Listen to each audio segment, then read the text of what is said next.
having lived through a dramatised version of the real life of Norman Scott, the one-time male model who, it was alleged, the leader of the Liberal Party plotted to murder. It was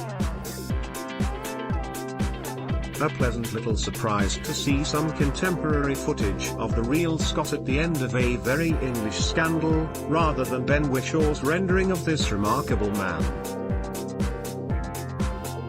An enigmatic smile playing around those full lips. Even at pushing 80 you can appreciate the allure Scott possessed in his youth, and it was confirmed that he is alive and well, living with 11 dogs, and dogs were quite a big part of this story, and still hasn't recovered his national insurance card. This document, by the way, was the means by which you could gain legitimate employment and benefits in the years before computers came along. Scott maintained that Thorpe had retained the replacement card, and would not release it back to Thorpe. Therefore, Scott was always out of work, short of money, and always going to be trouble for Thorpe. The national insurance card fiasco ensured this quite superb production was maintained right to the end, and the drama and suspense with it.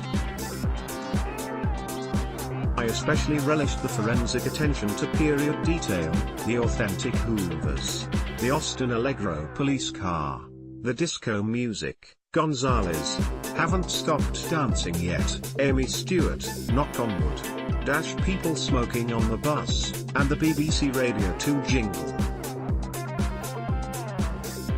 It took me back, I must say. But what was clearly missing, for the sake of symmetry if nothing else, was some indication of the health and or whereabouts of Scott's alleged assassin, Andrew Gina Newton. This extraordinary figure, played with a sort of Eric-eyed idiocy by Blake Harrison, according to Gwent police had been dead for some time. However, subsequent reports indicate that he's merely changed his name and lain low.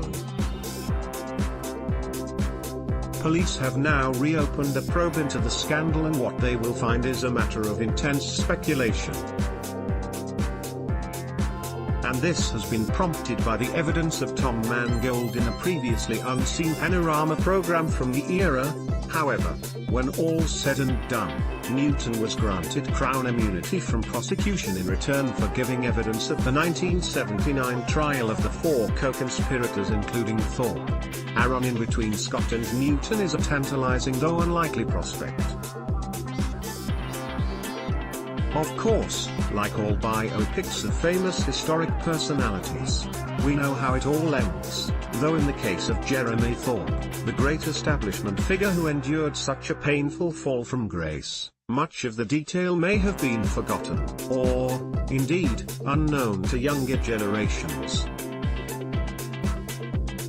After all, most of the rest of the people involved are dead, and no one under the age of 50 can remember the events firsthand.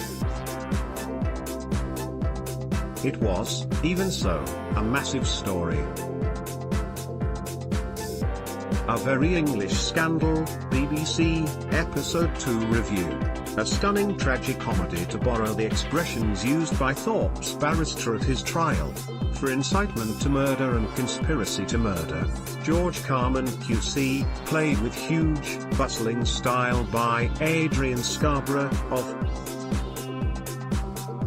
all the bastards, liars, perverts, thieves, blackmailers, inbreds and arsonists to make their way into the House of Commons, it was the Right Honourable Jeremy Thorpe who had the greatest of criminal charges levelled against him, an achievement of sorts. Scott made an extremely brave and surprisingly credible witness. When he told the court that Jeremy Thorpe lives on a knife edge of danger, he summed up the entire scandal. There was much evidence against Thorpe about both the original homosexual and illicit relationship with Scott, and the subsequent events that were to end with a Great Dane, Rinker, being cared for by Scott, shot dead on the edge of Exmoor, on the dark rainy night of the 23rd of October 1975. Much of the script was based on documents, memoirs and the trial transcript, complete with its explicit references to anal penetration, Vaseline and biting the pillow. Yet I wondered how fanciful some parts were. The conversation between Thorpe and his second wife, Marion, for example, over a supper of cod in parsley sauce, all the rage in the late 1970s.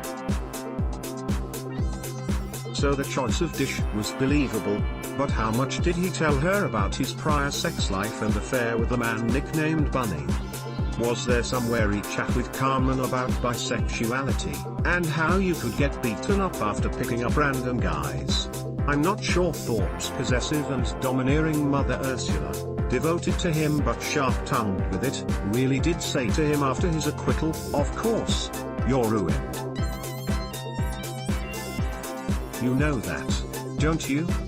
Clever as Carmen was, the reason Thorpe got off was the disgracefully loaded summing up to the jury delivered by Mr. Justice Cantley. The drama's producers cleverly included at the end a little clip of the biased judge sketch by Peter Cook, catch it on YouTube, which was inspired by the case, one of the finest ever examples of British satire, and now you must retire to consider your verdict of not guilty. Thorpe was diagnosed with Parkinson's in the 1980s, and would live until 2014. The drama, however, and his public life, ended in 1979, fittingly. Thorpe was then still only 50. Thorpe lived for far longer than the doctors gave him, he survived his political and judicial crises far more easily than anyone thought possible, and, as we witnessed in the earlier episodes, he scaled British politics much more successfully than seemed likely. In 1959 he was elected a Liberal MP for North Devon. By 1974 he had almost broken the mould of British politics and made it to the cabinet. Thorpe would have hated this drama, though, in that vain, slicky way of his, been secretly highly flattered by Hugh Grant's superlative capture of his personality, with the inevitable Bafta to follow. A very English scandal, then, and despite its sympathy towards Scott, can be counted yet another, albeit Pyrrhic, victory for Jeremy Thorpe.